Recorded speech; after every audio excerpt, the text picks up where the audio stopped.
शुरुआत बिल्कुल लाल लालियों से ही करेंगे। और सर मैं दो पंक्तियां कहना चाहूंगा क्योंकि ये भीड़ थी, मुझे ऐसा लगा कि बोलना जरूरी है। जरूर सर। जो मेरी सबसे मतलब फेवरेट है, ऐसा बहुत रेयर होगा कि सेमिनार और मैंने बोला ना। सफर में धूप तो होगी, चल सको तो चलो, सभी है भीड़ में, तुम भी निकल सको तो चलो, किसी के वास्ते राहें कहां बदलती हैं, किसी के वास्ते राहें कहां बदलती हैं, तुम अपने आप को बदल सको तो चलो।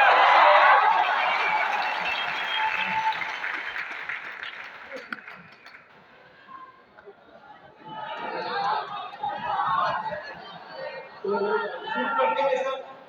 सबसे पहला है सवाल जो आप लोगों में से कई लोगों के मन में होता है सर, बहुत से रिसोर्स मतलब एक विद्यार्थी जब तैयारी की शुरुआत करता है तो सीनियर कहता है एनसीईआरटी के बगैर तो दुनिया आगे नहीं बढ़ सकती। जब शिक्षक से मिलता है तो शिक्षक कहता है ये 5 किताबें तुम्हें इस विषय में पढ़नी होगी।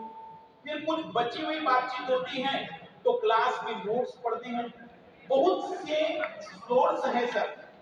मैं चाहूंगा कि आप सबसे पहले ये जो सारी दुनिया का बोझ है इसको कैसे कम करें और किस तरीके से इस यूपीएससी में बेहतर रिसोर्स और कम से कम रिसोर्स में बढ़िया परिणाम लाए। बिल्कुल सर। देखो ये सवाल वैसे किस किस का है मुझे ये तो बताओ, मतलब ऐसा ना लगे कि बस खाली बोले जा रहा। मतलब मैं आपको एक बात कहूंगा कि आप कोई भी परीक्षा की तैयारी करो ना, सबसे पहले समस्या ये आती है। इस शहर में रह के कई बार आपको ऐसा भी लगेगा कि दिल्ली में कोई छात्र जो रह रहा है वो कुछ ज्यादा तो नहीं पढ़ रहा है, लगता है। बट मैं आपको भरोसा दिलाऊंगा कि ये जो एनसीईआरटी लिखी है इसको सही ढंग से आप पढ़ना सीख गए तो वो जो कहते हैं ना कि स्कूल में किए गए सारे पाप धुल जाएंगे। समझ में आई बात? आप किसी न किसी कोई भी टॉपर की जब बात सुनी होगी तो उन्होंने एक बात कॉमन कही होगी कि भाई मैंने अपने बेसिक्स के लिए एनसीईआरटी करी, ठीक है, अब हमने सुन लिया, अब बोलेंगे कौन सी क्लास की एनसीईआरटी बोलते हैं वैसे वो बताओ मुझे। हटे हो 6th to 12। ये अभी नया इनिशिएटिव मैंने भी ऐसा शुरू किया था कि मैंने 6वीं क्लास की एनसीईआरटी पढ़ ली, मजा आ गया, मुझे कुछ समझ नहीं आया लेकिन मजा आ गया। क्योंकि भाई आपको भी शक होगा ना मैं ग्रेजुएट कैसे हो गया, तो आप आपको अच्छा लगेगा इसलिए 6th की पढ़ ली आपने, 7th की पढ़ ली, 8th की पढ़ ली। आप सोचो कि जो ज्वालामुखी 7वीं में है, 9वीं में है, फिर 11वीं में है, 3 बार पढ़ के करोगे क्या? एक बार आज इस सेमिनार से एक लर्निंग लेके जाना हो एनसीईआरटी तो एक काम करना, आप एनसीईआरटी को टॉपिक वाइज पढ़ने का कभी प्रयास करो, क्योंकि समय इतना नहीं होता है हमारे पास। और बहुत प्रैक्टिकल बात है कि सर बच्चे शुरू तो कर देंगे एनसीईआरटी 6, 7, 8, 9, 10, लेकिन 9, 10 तक पहुंचते पहुंचते 6th के कॉन्सेप्ट गड़बड़ा जाते हैं, कॉन्फिडेंस हिल जाता है अंदर से। और ये बात सत्य में बता रहा हूँ, कई बार बस बता नहीं पाते हैं हम सामने किसी को। इसलिए आपको ये टॉपिक उठाओ और मेरे नजरिए में एनसीईआरटी पढ़ना है तो टॉपिक से कुछ मत करो। जैसे छोड़ो ज्योग्राफी, हिस्ट्री का भी आप लोगे तो सिंधु घाटी यदि आप छोटी क्लास में पढ़ रहे हैं तो बड़ी में वो तो फिर से मिलेगा, लेकिन तब तक जाते जाते हम कनेक्टिविटी भूल जाते हैं। एक बार प्रयास करना, एनसीईआरटी को आप लोग टॉपिक वाइज पढ़ना शुरू करो। ये बहुत मतलब बेसिक लर्निंग, और कई बार आप देखना कोई नहीं बता पाता है। इसका प्रूफ है, आपको लगे तो एक बार आप एनसीईआरटी मेरी क्लासेस देखना, उसमें topic wise you will realise कि क्यों परेशान हो रहे थे यार 6वीं से 12वीं में। एक टॉपिक उठाओ, 7th का, 9th का, 12th तक सब पढ़ लो। तो आप ये जरूर करें। मतलब समय नहीं है आपके, सबको उम्मीद है यार अपने से, तो समय को कम समय में बहुत ज्यादा जरूरी है, सब चीजों पे ध्यान रखें। अब सर मैंने तो एनसीईआरटी की बात की और कुछ रिसोर्सेज को लेकर भी सर चर्चा करने वाले, वो काफी बेहतर इंसाइट है। देखिए सर ने सबसे बड़ी बात जो कही कि एनसीईआरटी को अगर आप क्लास वाइज पढ़ेंगे तो हो सकता है मोक्ष मिलेगा लेकिन सफलता नहीं। लेकिन अगर टॉपिक वाइज पढ़ लिया तो सिलेबस तो कवर हो जाएगा। मैं इसमें एक चीज और जोड़ना चाहता हूं कि हर चीज, हर विषय की किताब या हर एक नोट्स पढ़ना नहीं जरूरी है। पहले हम एक शिक्षक को चुन ले। जैसे सर ने आपने ज्योग्राफी पढ़ना शुरू किया, तो आप पहले ज्योग्राफी सर से शुरू करें।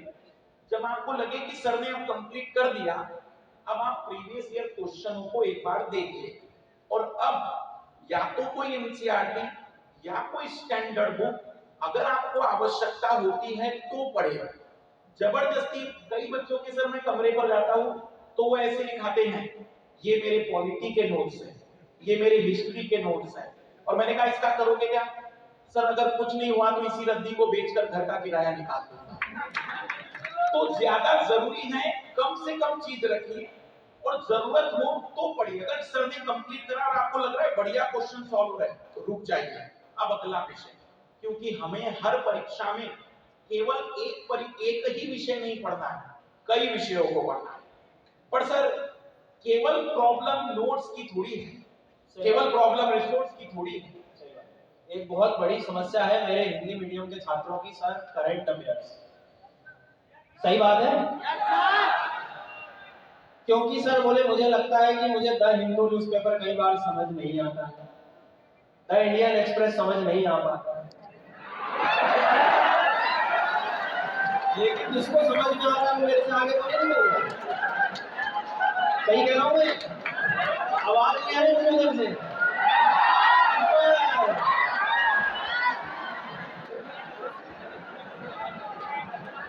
हाँ, तो अब सुन ली तो लो यार। सर पहले तो मैं चाहूंगा इधर से जो नारी शक्ति, इसका आवाज कम लग रहा है, एक बार इधर से पूरी आवाज हो। क्या बात है। तो एक तो बड़ा सवाल सर ने खड़ा किया करंट अफेयर का। बड़ा सवाल करंट अफेयर से भी एक और बड़ा सवाल है कि सर करंट अफेयर क्या है? बिल्कुल। सीमा हैदर की अंजू वाला करंट अफेयर। तो हमें जानना पड़ेगा कि हमारे परीक्षा की जरूरत क्या है। हमें देखना होगा, समझना होगा कि हमारे लिए कौन सा करंट अफेयर जरूरी है।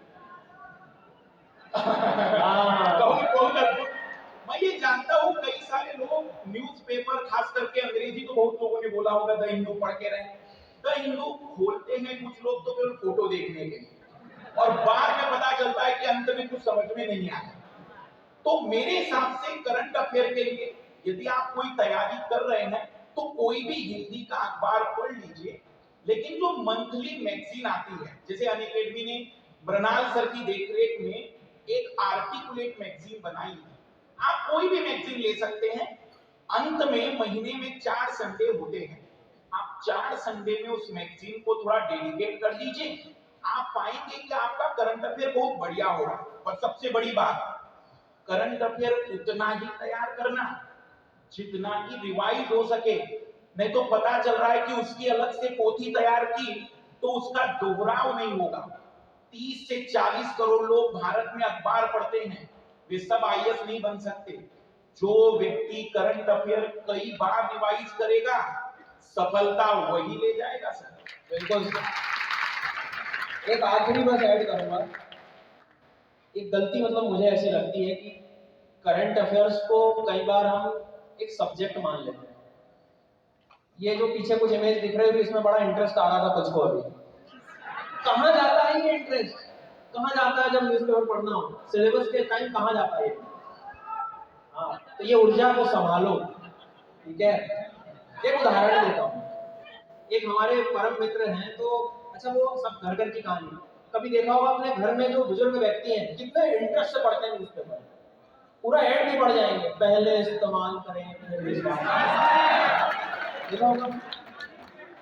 एक मित्र है तो उनके दादाजी, मैं मतलब छोटा था तो मैं देखा करता था, वो बहुत बढ़िया न्यूज़पेपर पढ़ते थे, और इतना पढ़ते थे इमोशंस के साथ कि 2 बाइक सवार अत्यधिक बाढ़ की चपेट में आके पुलिया पर गिर पड़े, है तेरी गिर गया। मैं सोचता हूँ आज सोचता उनको क्या जरूरत है न्यूज़? तो एक सीखने वाली बात है कि यहाँ इंटरेस्ट नहीं है ना किसी, देखो आपके अंदर ऊर्जा है, सब कुछ है, सब करना है, सारी चीजें हैं, दिशा वहीं भटकी। तो समस्या बस ये कि एक बार इंटरेस्ट जगाना पड़े। अब वो इंटरेस्ट आपको किसी भी चीज से मोटिवेशन से आ रहा है कि मुझे तो अच्छी जगह पहुंचना है, मुझे पैसा कमाना, जो भी हो यार करो, पर इंटरेस्ट बहुत जरूरी है। तो इस बात को ध्यान रखना। और हिंदी मीडियम के स्पेशली लर्नर्स मैगजीन से भी नहीं पढ़ पाओ, यूट्यूब जैसा इतना बड़ा संसाधन है, चंद्रमौली सर का जो करंट अफेयर्स बाइलिंगुअल में आता है, आप शिक्षक से पढ़ो ना, कोई दिक्कत थोड़ी है। ये थोड़ी कि पेपर से ही मुझे करंट अफेयर्स मिलेगा, ये जरूर ध्यान रखें। तीसरी बात सर मुझे ऐसी लगती है कि करंट अफेयर्स और रिसोर्स से काम नहीं होने वाला, और कुछ बड़ी बड़ी समस्या है सर। क्या लगता है आपको, मतलब क्या और समस्या ऐसी होगी? सी से तो पेपर है आई थिंक, पर मुझे लगता है कि उससे भी एक बड़ी समस्या है बिल्कुल, जो नोट्स बनाने वाली होगी सर, कि नोट्स कैसे बनाए।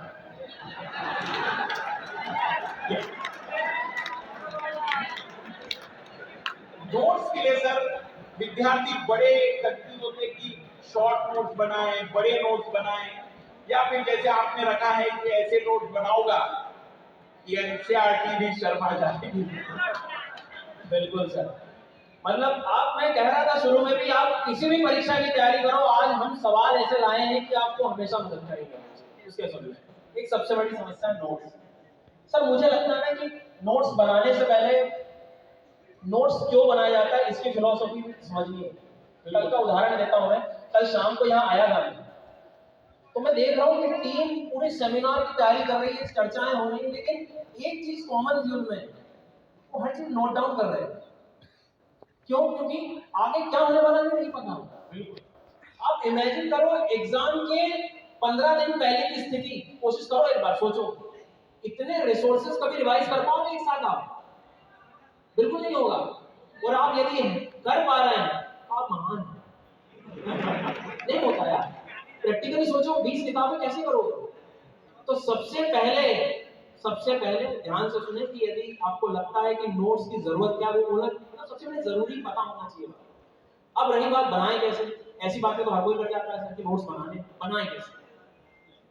तो बनाने का एकमात्र जो सही तरीका वो ये है कि कोशिश, मेरे से एक बात सीखना हो तो बस ये, मैं हमेशा क्लास में कहता हूँ और जो सत्य है वही बोलूंगा कि नोट्स थोड़े छोटे ही बनाना। कई बार एनसीईआरटी 40 पेज की हो जाती है और हमारे नोट्स 60 पेज के हो जाते हैं।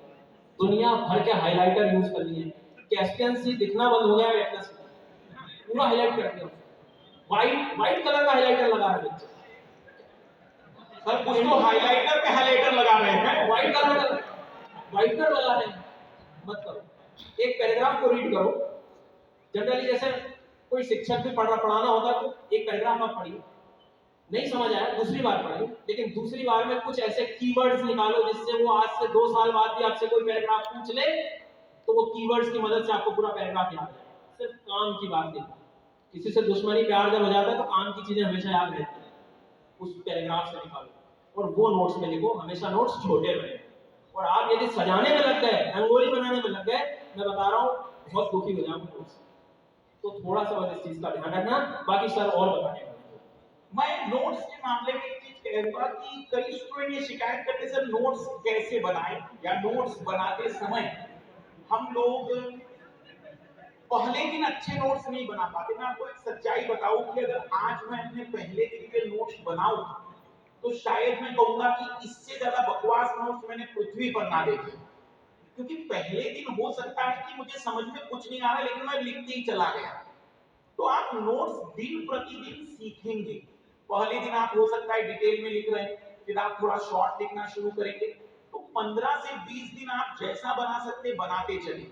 एक टाइम के बाद आपके नोट्स बनाने में खूबसूरती भी आ जाएगी, जो संक्षिप्तीकरण है जिसे हम शॉर्ट नोट्स कहते हैं वो भी आएगा, लेकिन थोड़े पेशेंस के साथ आप इसको चलने दीजिए। कई लोगों को शुरुआत अच्छी करते हैं, 10 दिन बाद लगता है सर ये तो बकवास है, मैं तो नोट्स खरीद लूंगा, किताब खरीद लूंगा। लेकिन याद रखिएगा, चयन में सबसे ज्यादा योगदान यदि किसी चीज का है तो वो आपके नोट्स है। अगर कोई विद्यार्थी यूपीएससी का सिलेबस 15 दिन में रिवाइज कर सकता है तो ये उसकी क्षमताएं नहीं, उसके नोट्स की काबिलियत है। बहुत बढ़िया। तो सर नोट्स तो हो गया, लेकिन ये जो सवाल है आंसर राइटिंग और मॉक टेस्ट का, ये जैसे आप देख सकते हैं बहुत अद्भुत सा चित्र है। पहले पढ़ लूं, प्रैक्टिस तो एग्जाम के बाद कर लूंगा। देखिए मुझे ऐसा लगता है कि यूपीएससी और जो स्टेट पीसीएस एग्जाम होते हैं उसमें सबसे बड़ा रोल इसी का होता है। आपने कई बार एक स्टेटमेंट सुना होगा कि यार तैयारी तो मेंस के साथ की जाती है, प्रीलिम्स की तैयारी कुछ नहीं करती। तो वो मेंस की तैयारी का सेंस है आंसर राइटिंग। आप मेरी एक बात से सब लोग सहमत हो गए, सर समस्या आंसर राइटिंग की नहीं है, उस डर की है। सबसे पहला डर, कभी कलम उठा के आप लिखेंगे, सही कह रहा हूं मैं? Yes sir. पहली बार लिखते नहीं बनता, हिम्मत नहीं होती। अब क्यों नहीं हिम्मत होती? कौन चेक करेगा मेरा मैं सही लिख रहा हूं कि नहीं लिख रहा हूं? सही बात है।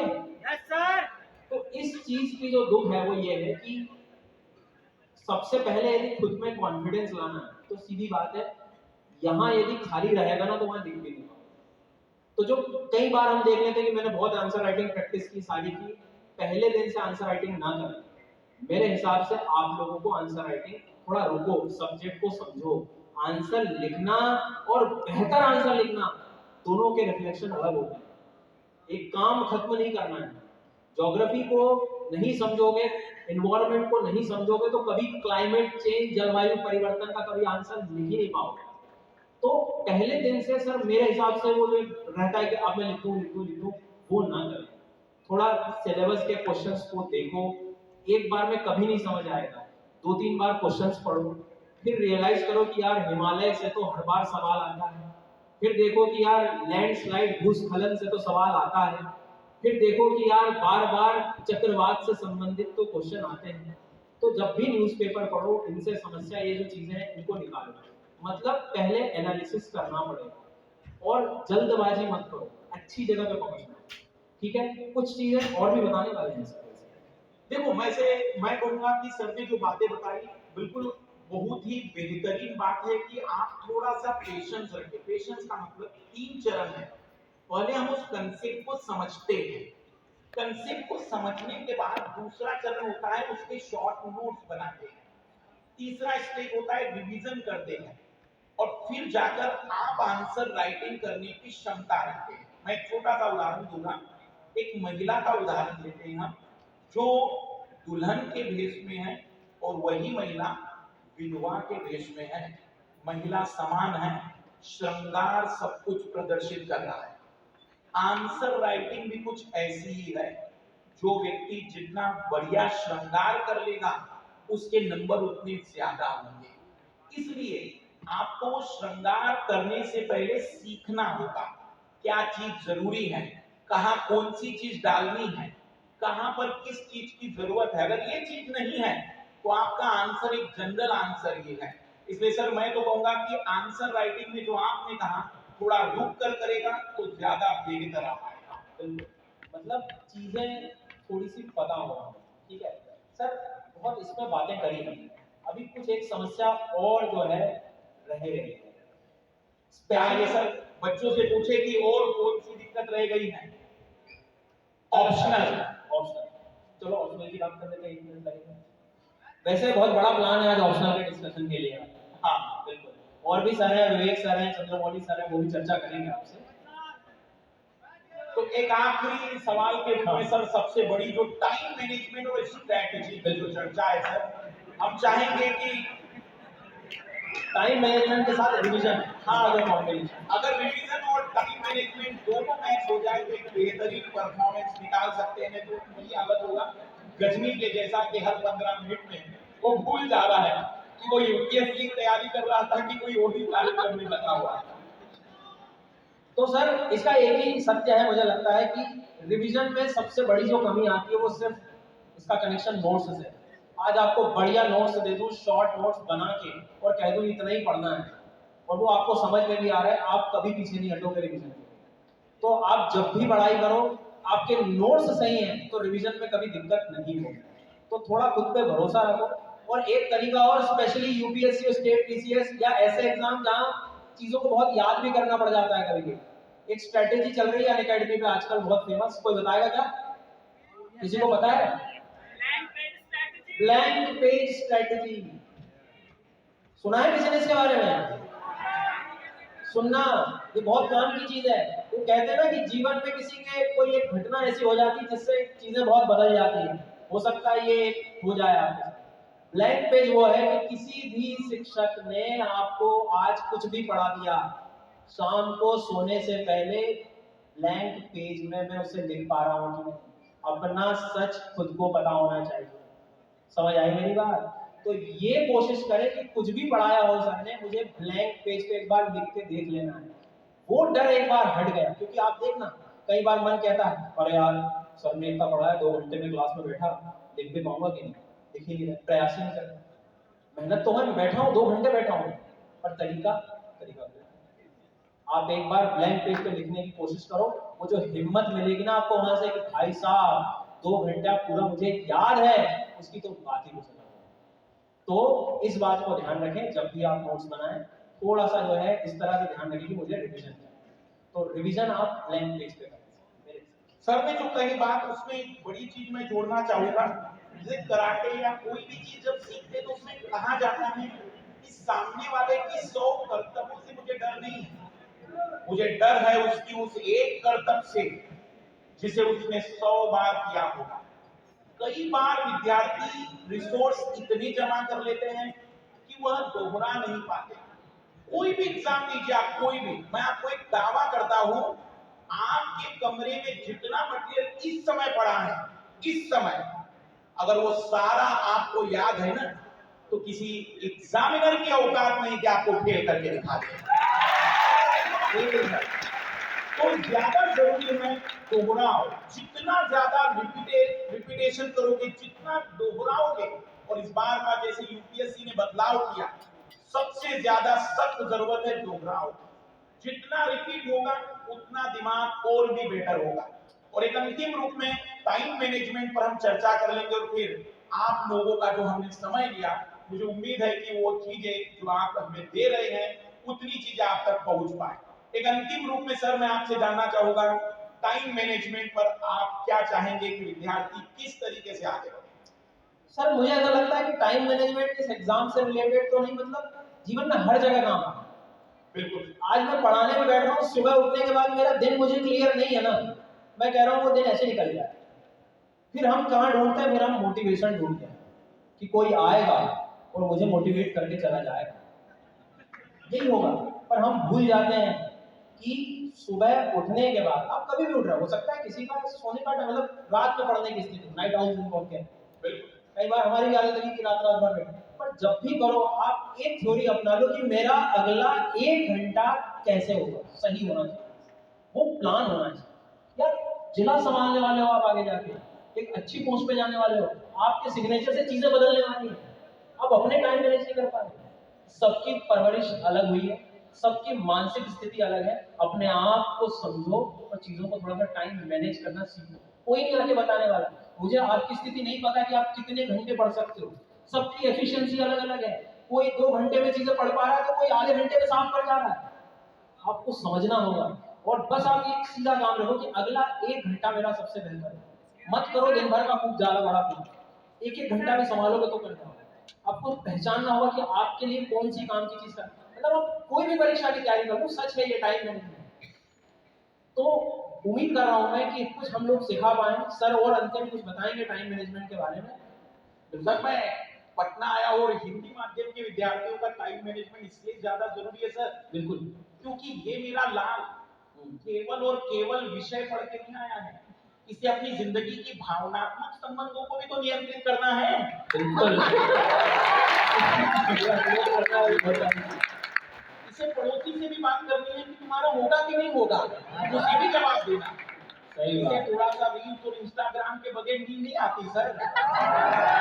और शाम को जब तक अपने मित्र या प्रिय मित्र से बात ना हो, ऐसा लगता है कि मेरी ऊर्जा अधूरा सा। वाह। तो मैं ये चाहूंगा कि आप लोग ऐसा सोचिए नहीं कि आप इन सभी चीजों से मुक्ति पा लेंगे, क्योंकि जिस समाज में हम रहते हैं वहां पर हमें इन सवालों से गुजरना है। तो ज्यादा बेहतर क्या हो सकता है कि आप एक फिक्स ड्यूरेशन पकड़ लीजिए कि देखो भाई, मैं अपनी जिंदगी में 24 घंटे के 3 हिस्से बना देता हूँ। 8 घंटे मेरे सोने के हैं, 8 घंटे जिंदगी के बाकी कर्तव्यों के हैं, क्योंकि पिता और माता हमारे जिस बैकग्राउंड से हम आते हैं वे ऐसे नहीं है जो कहेंगे कि जाओ बेटा तुम केवल अपनी जिंदगी का आनंद लो, मैं सब देख लूंगा। वो कहेंगे देखो पढ़ना हो तो पढ़ो, पर तुम्हें ये काम भी करना पड़ेगा। तो हमें अपने 8 घंटे तुम्हें समर्पित करने हैं। लेकिन अभी जिंदगी में मेरे 8 घंटे बचे हैं। ये वो 8 घंटे हैं जिसे मैं अपनी तरीके से यूज करूंगा। ये वो 8 घंटे जिससे मैं अपना भविष्य बदलूंगा। ये वो 8 घंटे हैं जिससे मैं अपने आने वाले कल को आज की तुलना में बेहतर करके दिखाऊंगा। और इसीलिए मुझे वो 8 घंटे सबसे बेहतर बिताने, उसमें आपको तय करना है कि कितने घंटे, 2 घंटे आप क्या पढ़ सकते हैं, 2 घंटे आप कौन सा विषय पढ़ सकते हैं, करंट अफेयर कितना पढ़ सकते हैं, आप उन 8 घंटों को कितना बेहतर कर रहे हैं, यही आपका आने वाला कल तय करने वाला है। इसलिए आज तय करिए कि 8 घंटे मेरे कैसे गुजरने वाले हैं। समय प्रबंधन में मैं कहूंगा केवल आप अपनी जिंदगी के 8 घंटे दीजिए। मैं स्टेज से दावा करता हूं मात्र 365 दिन के बाद ये दुनिया तुम्हारी कुछ और होगी, जो भले आज ना हो। बिल्कुल, मैंने कहा था इनको मेहनत करना नहीं सिखाना है हमें। बिल्कुल सर। तो अब हम हमारे ये अंतिम चरण में हैं। हम लोगों का बस एक मकसद ये था कि हम आपको कुछ इस तरह का गाइडेंस देगा। लेकिन मैं फिर कह रहा हूँ आपसे, आने वाला ये जो प्रोग्राम है, और मोटिवेशन की क्या बात करें जहाँ अवध ओझा सर हो फिर तो मैंने कहा 2 चीज हम करने नहीं आए हैं। एक, मेहनत का मैं आपको कोई पार्ट नहीं पढ़ा सकता, ना सर पढ़ा सकते हैं, ना मोटिवेशन सर हैं। हम सिर्फ रास्ता दिखाने हैं आपको एक।